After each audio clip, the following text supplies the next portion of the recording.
pensaría que esto ya no se ve, donde las mujeres ya no tienen que ya no van a la escuela, por el simple hecho de ser mujeres y que tienen que aprender a hacer el oficio de la casa. Sin embargo, aún es muy, muy representado, y más en las comunidades indígenas.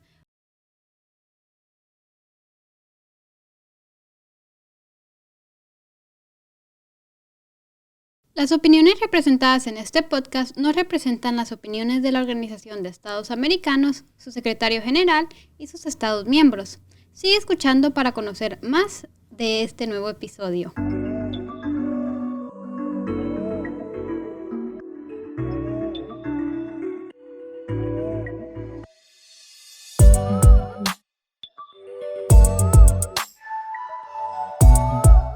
Una vez más, bienvenidos y bienvenidas a La Zona, un podcast que sirve como plataforma para el diálogo constructivo entre los que vivimos en la zona de adyacencia sobre temas de relevancia con una perspectiva local, presentado por jóvenes de Belice y Guatemala bajo la coordinación de la oficina de la OEA en la zona de adyacencia y con el apoyo de la Agencia Española de Cooperación Internacional para el Desarrollo. El día de hoy les traemos un tema muy interesante, ya que estaremos hablando sobre las mujeres más influyentes a través de la historia en América prehispana y contemporánea.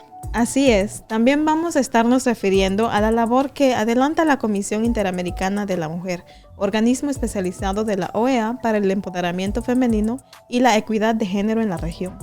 También queremos dejarles por acá el enlace a nuestro episodio sobre la lucha contra la violencia de género, para que puedan escucharlo y profundizar más sobre este tema. Bueno, Gisela, primeramente, ya con anterioridad, hemos tratado temas sobre el empoderamiento femenino y sobre la lucha para acabar con la violencia en contra de las mujeres y las niñas. Por eso, el día de hoy hemos decidido enfocarnos en la representación feminista en nuestra región, en ámbitos tan diversos como la política, el arte, el activismo, entre otros temas. Es efectivo, Gisela. Y es que la representación femenina en los últimos años ha sido sumamente importante para el empoderamiento de la mujer. Pero también debemos resaltar que la representación de las mujeres en diversos sectores cobra gran relevancia, ya que conforme las niñas van creciendo, comienzan a interiorizar estereotipos y roles de género que están arraigados en la sociedad. Esto tiene efecto en la segregación de ocupaciones que impiden a las mujeres desarrollar todo su potencial. Bueno, sí tienes toda la razón. Y es que esa representación femenina abre un panorama inspirador para cientos de niñas y mujeres que se ven inspiradas y motivadas a incursionar en profesiones o ocupaciones que son dominadas por hombres, como la ciencia, los negocios, los deportes y pues la política, entre muchos más. Y es que tener representaciones de mujeres exitosas en altos cargos o teniendo un impacto importante en el área como la política o el activismo permite que mujeres y niñas puedan aspirar a alcanzar las metas que para la sociedad machista de hoy en día parece imposible. Estoy totalmente de acuerdo contigo en esto, Gisela. Esto abre un espacio de esperanza y motivación para poder vencer las barreras de género y avanzar hacia la equidad de género real. Continuando con nuestro tema, debemos resaltar, por ejemplo, que las primeras formas de gobierno democrático no incluían a las mujeres como miembros de la ciudadanía. De acuerdo con la Red de Conocimientos Electorales, ACE, la definición inicial de la categoría de ciudadanía a partir de la Revolución Francesa está marcada inicialmente por las ideas del patriarcado que no se le reconoce a las mujeres. Y todos aquellos países que fueron incorporando las ideas de libertad de representación política, de elección y rotación de cargos políticos como base de su sistema político, mantuvieron esa separación tajante y arbitraria durante años, no dejando a las mujeres participar como ciudadanas. ¡Qué valor! Debemos resaltar también que, aunque siempre hubo voces aisladas que defendieron derechos políticos de las mujeres, no se organiza un movimiento con una demanda amplia de derechos políticos hasta bien avanzado el siglo XIX. Fundamentalmente, la reivindicación de la educación aparece como la plataforma común de todos los movimientos a favor de las mujeres que, a lo largo del siglo XIX, se desarrollan en diferentes países, y desde diferentes posiciones ideológicas. Bueno, sí tienes toda la razón, Gisela. Y es importante notar que la educación se ve como el origen de todas las diferencias. Es decir, no las dejáis educarse y luego las reprocháis su ignorancia. Es el argumento feminista por excelencia. y se ve a la vez como la solución básica de todos los problemas feministas. Totalmente de acuerdo. Bueno, y un dato curioso, bueno, más que curioso, lamentable. Por ejemplo, en Guatemala, las personas que tienen derecho, por así decirlo, a ir a la escuela son los hijos varones. Y uno pensaría que esto ya no se ve, donde las mujeres ya no tienen que ir, ya no van a la escuela, perdón, por el simple hecho de ser mujeres y que tienen que aprender a hacer el oficio de la casa. Sin embargo, aún es muy, muy representado, y más en las comunidades indígenas. Aún se ve donde, si vas a una escuela, un aproximado de por cada 10 niños, 7 son hombres. O sea que aún traen el ejemplo del patriarcado donde la mujer sería la que permanece en casa y el hombre sería el proveedor, o sea que es el que tiene que ir a estudiar, ¿no? Sí, este creo que es un ejemplo muy clásico que vemos aquí también, pero debo comunicar esto que en Belice, primariamente aquí en nuestra zona, pues las mujeres ahora son las que están dominando las carreras. Es decir, ves muchas más mujeres terminando en la escuela o el estudio que los varones. Y tienes que preguntarte por qué. Porque si tocamos este tema, igualmente, tienes que darle igual oportunidad al hombre, así como lo tiene la mujer. Y eso es a lo que vamos, que se merecen una igual oportunidad. No puedes, como dice el dicho, reprochar a una mujer por su ignorancia sin antes darle la oportunidad de probar que no tiene, o sea, que tiene la capacidad para ser mejor y que no es ignorante. Totalmente de acuerdo. Ahora, en el siguiente segmento vamos a explorar brevemente los movimientos iniciales hacia el feminismo, como lo fue el sufragismo y el movimiento de liberación feminista. ¿Sabes algo? Podemos empezar por discutir sobre el movimiento sufragista. Y es que la vinculación de las mujeres con una serie de movimientos de reforma social a finales del siglo XIX, tales como la lucha por la abolición de la esclavitud y los movimientos contra las bebidas alcohólicas, es desde un principio la plataforma para la acción política y pública de una serie de mujeres que van tomando conciencia de la desigualdad de posición civil en la que están las mujeres desde el momento en que no tienen los derechos ciudadanos básicos, es decir, el derecho de propiedad y el derecho al voto. Es así como el movimiento sufragista, como se le llama al movimiento organizado de las mujeres por conseguir el derecho al voto, surge inicialmente en Estados Unidos e Inglaterra a finales del siglo XIX. Se extiende a principios del siglo XX por todos los países de Europa. Hay una película muy buena que profundiza un poco más en la historia, ¿verdad?, sobre ese movimiento, ¿verdad?, el cual se llama Las Sufragistas, el cual les recomiendo ver. Está muy, muy buena. Así que ya saben, pues vamos a ver esta película. Entonces, sí estoy de acuerdo contigo, Gisela, en esto. Y es un muy buen material para que nuestra audiencia conozca más sobre este periodo de la historia. Entonces, ya saben, vean Las Sufragistas. Y continuando con nuestra conversación, gracias a este movimiento fue como en algunos países que habían sido colonias inglesas, donde más tempranamente se reconoce el derecho de las mujeres a participar como ciudadanas plenas. Por ejemplo, Nueva Zelanda en 1893 y Australia en 1902. En este mismo periodo tenemos la Primera Guerra Mundial, la cual viene a cambiar enormemente la situación social de los países que en ella participaron. Y una de las grandes transformaciones impuestas por la contienda en el aumento extraordinario de la participación, de las mujeres en la fuerza laboral en las fábricas. Además, la imagen y la posición social de las mujeres se reforzó debido al enorme esfuerzo de colaboración en todos los ámbitos que desarrollaron durante los años de la guerra. Las necesidades de la guerra ponen de manifiesto el valor y las capacidades de las mujeres, las que se reconocen los derechos políticos en los primeros años de paz en la mayoría de los países contendientes. Sin embargo, la consecución del voto, de fundamental importancia en los sistemas de carácter democrático, no aseguraban a la mayoría de mujeres de estos países la desaparición de la discriminación social y laboral, ni un tratamiento político igualitario. Es de que a pesar que las mujeres ya tenían el derecho a votar, ya podían dirigirse a las urnas a elegir un representante político y social, pues seguían básicamente bajo los mismos derechos. Lo único que aquí cambiaba era que las mujeres pues ya tenían la posibilidad de elegir a un representante social. Sin embargo, pues seguíamos con la misma discriminación tanto social como laboral, por lo tanto, pues no se notaba un gran cambio. Es decir, que las mujeres no todo el tiempo se les garantizaba que pudieran ejercer en términos laboral, pero que tampoco podrían ejercer en la política. Pueden tomar un voto, pero no pueden correr ellas mismas. En o ese ser momento, representantes. correcto, en ese momento de esta manera se tomaba. O sea, tú puedes elegir a tu representante, sin embargo, pues ese tenía que ser hombre. Y de igual manera, habían otros derechos, por ejemplo, la brecha salarial, donde se les pagaba menos por el simple hecho de ser mujeres, haciendo el mismo trabajo que un hombre. Sí, lamentablemente a lo largo del siglo XX hemos visto cómo la mayoría de los países democráticos se mantenían índices de educación, de participación social, de participación laboral, tasas salariales y niveles de rango profesionales muy desiguales entre hombres y mujeres, lo cual es lo que nos has explicado, ¿no? Sí, y es justo por esas desigualdades marcadas entre hombres y mujeres que surge lo que se conoce como la segunda ola del feminismo, o los movimientos de liberación de la mujer. Son numerosas las personalidades y los acontecimientos que anticipan la aparición de movimientos de las mujeres.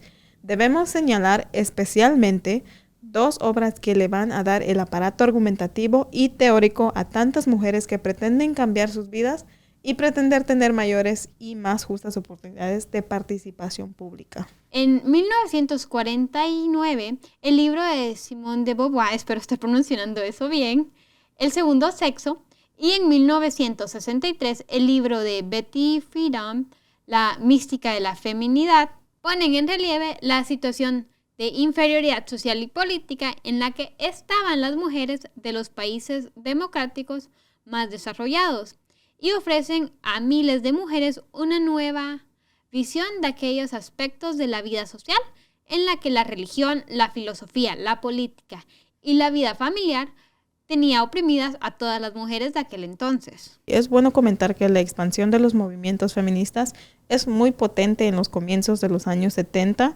y la ONU se hace eco de estas demandas, declarando en 1975 como Año Internacional de la Mujer. Estas declaraciones de la ONU han tenido una gran repercusión, sobre todo en aquellos países en donde las mujeres sufren un mayor nivel de discriminación. Bueno, y es que la llamada de atención internacional obligó a una gran cantidad de países a revisar sus legislaciones, a aumentar los niveles de educación para las mujeres y a intentar representar una fachada menos discriminatoria en cuanto a la situación de su población femenina. La primera Conferencia Mundial de las Mujeres fue celebrada en México en 1975 y el decenio de las mujeres señalados entre 1975 y 1985, que acabó con su conferencia en Nairobi en 1985 y se continuó con la celebración de la Reunión Internacional de Mujeres en Beijing en 1995.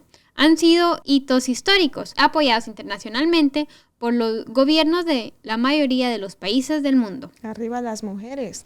Estas conferencias han sido sumamente importantes, ya que han forzado de este modo a reconocer derechos a las mujeres que antes no disfrutaban y sobre todo han ayudado a definir una agenda mundial de problemas y de temas pendientes en los que se involucran las mujeres tanto de países desarrollados como en vías de desarrollo y tanto de países democráticos como en países más alejados de los principios de representación y reconocimiento de libertades y derechos ciudadanos. Sin duda alguna, la lucha aún continúa, ya que existe aún mucho por hacer y alcanzar para poder alcanzar esa equidad que tanto necesitamos como mujeres, porque ya no es solo que queremos, sino que necesitamos para poder desarrollarnos mejor. Y veo, pues, es importante que lo mencionas porque como hemos visto estos movimientos se han dedicado a poder darle a las mujeres el derecho para poder pues ejercer en estas fases, ¿no?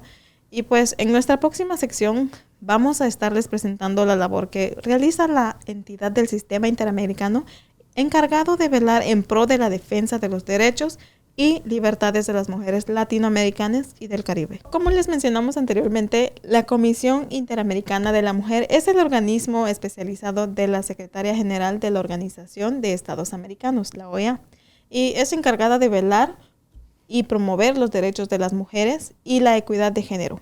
La Comisión fue el primer órgano intergubernamental creado para asegurar el reconocimiento de los derechos humanos de las mujeres en Latinoamérica y el Caribe. Bueno, la CIM está constituida por 34 delegadas, una por cada estado miembro de la OEA, designadas por sus respectivos gobiernos Estas representantes se reúnen cada 3 años durante la Asamblea de Delegados para acordar los planes y programas de trabajo de la CIM. Las principales funciones de la Comisión Interamericana de la Mujer incluyen apoyar al Estado miembro en el cumplimiento de sus compromisos adquiridos a nivel internacional e interamericano sobre los derechos humanos de las mujeres y la igualdad de género en todos los ámbitos de la vida. Aparte de esto, la CIM también se encarga de promover la participación y el liderazgo de las mujeres en la planificación e implementación de políticas y programas públicos.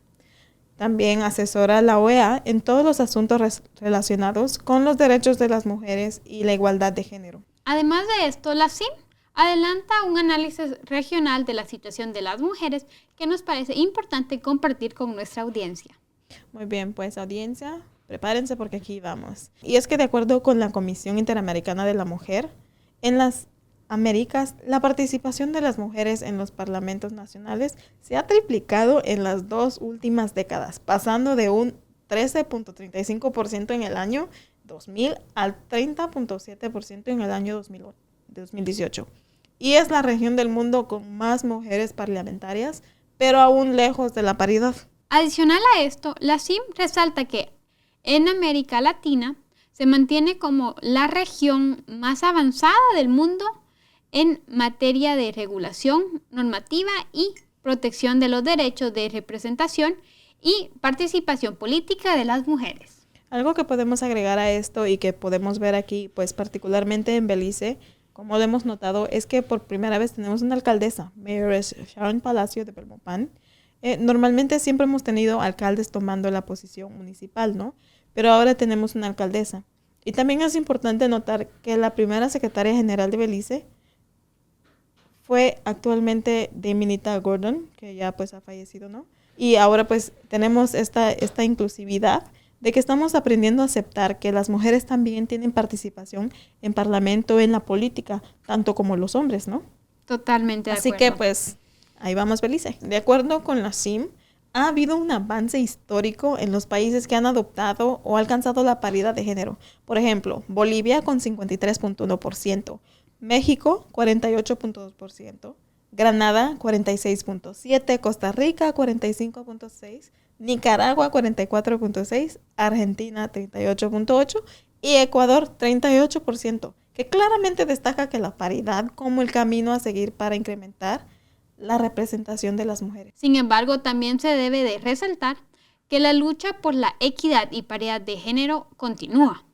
De acuerdo con la CIM, a nivel regional, en términos de representación política de las mujeres, se invisibiliza una significativa desigualdad entre países. En 18 países de la región, las mujeres todavía no han alcanzado el 30% de mujeres en el Parlamento Nacional. Así es, Gisela. Y en los últimos 40 años, solo 10 mujeres han sido presidentes en América Latina y 2 mujeres primeras ministras en el Caribe. Pero estos avances no han sido sostenibles. Las Américas ha pasado de ser la región del mundo con mayor número de jefas de Estado o gobierno a tener solo una, la primera ministra de Barbados. Por ello debemos seguir impulsando acciones y programas que busquen la participación real y significativa de las mujeres en todos los ámbitos. Concuerdo contigo, porque es importante continuar realizando acciones en pro del empoderamiento económico, político y en pro de la seguridad de las mujeres y las niñas en nuestra región. Para todos nuestros seguidores que quieren conocer más sobre los planes y programas que adelanta la CIM, estaremos dejándoles el enlace a su sitio web en la descripción del video.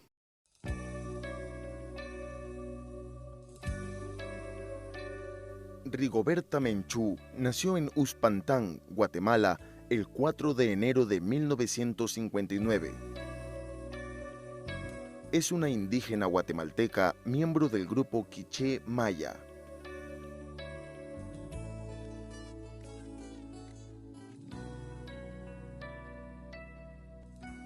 Desde los 10 años tuvo una intensa actividad religiosa, participando como mujer maya, como catequista en actividades de pastoral en su comunidad. Conoció las injusticias, la discriminación, el racismo y la explotación que mantienen en la pobreza extrema a miles de indígenas en Guatemala. La miseria la obligó a buscar sustento en la capital del país para ayudar a sus padres y hermanos, pero fue en las comunidades indígenas donde aprendió a defenderse con la organización. Durante la violencia armada en Guatemala, perdió a sus padres y a su hermano Víctor, quien fue asesinado por el ejército.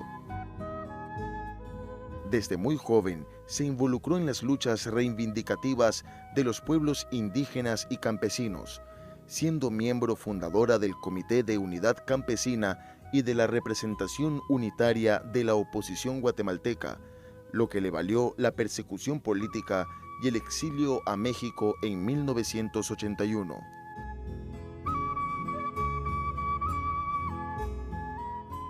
En 1988 regresó a Guatemala y fue detenida. En esas circunstancias conoció a Ninette Montenegro, quien a través de la organización Grupo de Apoyo Mutuo y la presión de miles de estudiantes universitarios colaboró con su liberación. En el año de 1993 le fue otorgado el Premio Nobel de la Paz en reconocimiento de su trabajo por la justicia social y reconciliación etnocultural basado en el respeto a los derechos de los indígenas. 5 años más tarde, fue galardonada con el Premio Príncipe de Asturias de Cooperación Internacional. En el año 2006, participa como embajadora de buena voluntad de la UNESCO del gobierno de Oscar Berger.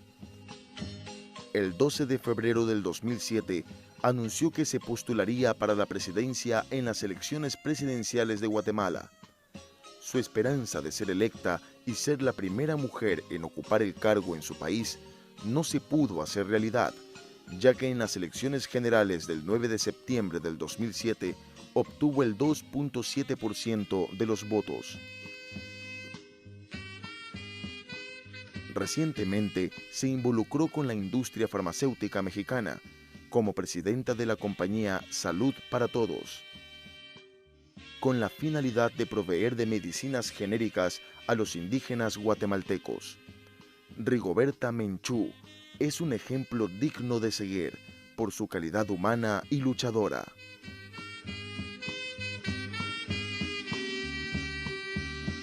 Como les adelantamos, vamos a estar conversando un poco sobre dos figuras femeninas de Belice y Guatemala. Rigoberta Menchú nació en Uxpantán, una pequeña aldea de las montañas de Quiché, en Guatemala. En 1982 se convirtió en la primera indígena en participar en la formación del Grupo de Trabajos sobre Poblaciones Indígenas en la ONU. Correcto, Gisela. Y en 1992, la labor de Rigoberta Menchú fue reconocida con el Premio Nobel de la Paz. Este premio le fue otorgado en reconocimiento a su trabajo por la justicia social y reconciliación etnocultural basado en el respeto a los derechos de los indígenas. Y pues con el dinero del premio creó una fundación establecida en México para apoyar a los pueblos indígenas del continente. Sin duda alguna, muy bien merecido el reconocimiento internacional de Rigoberta Menchú y su labor en pro de los derechos de los pueblos indígenas. Ahora, vamos a resaltar la labor de Miss Silvia Flores, de Belice, como dicen en inglés, a woman of many firsts. Es decir, una mujer que fue la primera en muchos campos y abrió el camino para que otras mujeres se empoderen también política y socialmente. Obtuvo una licenciatura en Economía y Ciencias Políticas por el Hunter College en la ciudad de Nueva York, Estados Unidos. Regresó a Belice y en 1983 fue nombrada juez de paz. En 1988, Flores se convirtió en la primera alcaldesa de Dangriga y sirviendo por 2 términos. Además de esto, Miss Flores fue la primera mujer en ser presidenta de la Cámara de Representantes y en ser primer ministra interina de Belice. Miss Flores fue portavoz de la Cámara de Representantes en 1998 al 2001 y presidenta del Senado del 2001 al 2003. Miss Flores fue elegida representante de Dangriga, fue nombrada ministra de Defensa y Manejo de Emergencias Nacionales y en 2005 fue nombrada ministra de Desarrollo y Humano y de la Mujer.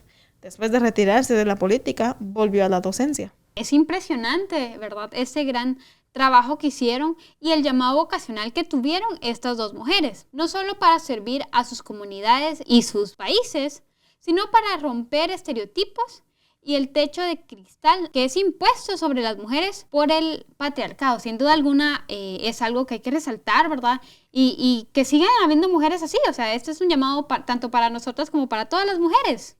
Y pues sí, y más allá de la representación femenina, son ejemplos claros de la diversidad femenina, indígena y afro que existe a lo largo y ancho de nuestra región, sirviendo de ejemplo para todas las niñas de que es posible aspirar a estos cargos y que es posible soñar que un premio Nobel de la Paz o ser primer ministra pues es alcanzable, ¿no? Y sí, concuerdo totalmente contigo, Jocelyn. Y si bien estas dos figuras ejemplifican todo lo que aspiramos en materia de equidad y paridad de género, aún nos queda mucho camino por recorrer, por lo que queremos instar a nuestra audiencia a que se una en detener la violencia contra la mujer y que apoye estrategias para el empoderamiento femenino. Es decir que, pues, como sabemos, en nuestros respectivos países hay muchos esfuerzos que se están llevando a cabo para poder pues educar a las personas sobre lo que es la violencia en contra de la mujer y también de las niñas, ¿no? Y si ustedes están informados de estas programas que están llevándose a cabo, participen en ellos, manténganse informados, porque es de suma importancia.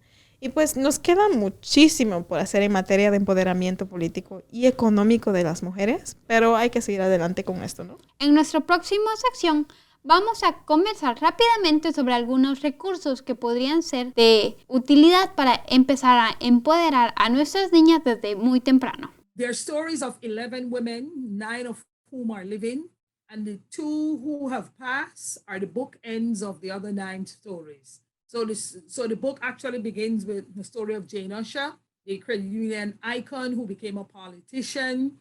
She was actually head of the National Women's Commission. She served as the representative for Pickstock, member of the House. She was parliamentary secretary at, well, now it's Minister of State, but she actually did some amazing work, and Belizeans would recognize her more as the iconic credit union lady. Then Madame Liz at one other end, and we all know that Madame Liz, most of us were not really conscious of her contributions, because back then when she served, she actually died in 1975, and Madame Liz served government for 2 terms. She was Minister of Education. Gwendolyn Lizarraga High School is named after her. She was known as the person who gave women a lot of land and secure housing for them. She was a businesswoman. The story actually reads that in the 1920s, 1930s, during the rise of the nationalist movement, she smoked cigarettes, she packed a pistol, and she drove a Land Rover at that during those times. So she was clearly ahead of her time. And her work has left a lasting legacy. Then there's a story of Sylvia Flores. Sylvia Flores was a woman of many firsts. Como les comentábamos, queremos compartirles 2 recursos que nos parecen súper importantes para potenciar el empoderamiento de nuestras niñas desde temprana edad.